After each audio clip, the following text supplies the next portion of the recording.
সৈয়দা রিনভি আক্তার দীপা নামে বিশ্ববিদ্যালয়ে ভর্তিচ্ছু এক ছাত্রীকে নৃশংসভাবে কুপিয়ে হত্যা করেছে আলামিন নামের এক বখাটে।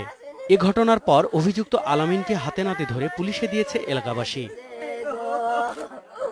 উচ্চ মাধ্যমিক পাশের পর বিশ্ববিদ্যালয়ে ভর্তির চেষ্টা করছিলেন রিনভি আক্তার দীপা। তাকে প্রেমের প্রস্তাব দিয়েছিল আলামিন, কিন্তু তাতে রাজি ছিলেন না দীপা। এই ক্ষোভেই ধারালো অস্ত্র দিয়ে তাকে কোপায় আলামিন। মাটিতে লুটিয়ে পড়া তরুণীকে প্রথমে বেলাবো হাসপাতালে নেয় স্থানীয়রা, পরে ঢাকা মেডিকেল কলেজ হাসপাতালে নেয়ার পর বৃহস্পতিবার রাতে মারা যায় দীপা। প্রাইভেটে বসে থাকতাম, স্যার বলতো রিনভি কোথায়, দীপা কোথায়।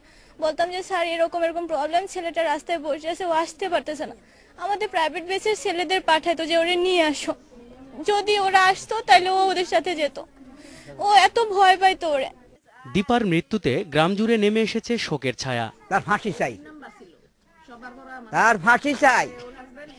আমার মেয়ে আর কোনোদিন আসবে না, আমার আম্মা করে রাখবে না, এ সংসারে আসবে না বাবা। শুধু আপনার কাছে আমি বিচারটা চাই। আটক আলামিন পুলিশের কাছে প্রাথমিক জিজ্ঞাসাবাদে হত্যার দায় স্বীকার করেছে। সে দীপাকে পছন্দ করে, কিন্তু কোনোদিন দীপাকে বলে নাই যে সে দীপাকে ভালোবাসে। দীপা অন্য ছেলের সাথে কথা বলে সে এটা সহ্য করতে পারে না। এই ধারণা করা হচ্ছে যে এই কারণেই সে এই ঘটনাটা করছে। এই মামলায় দ্রুত প্রতিবেদন দেওয়ার আশ্বাস দিয়েছে পুলিশ। বিস্তারিত তদন্ত শেষে নজরুল ইসলাম তমাল, ইন্ডিপেন্ডেন্ট নিউজ।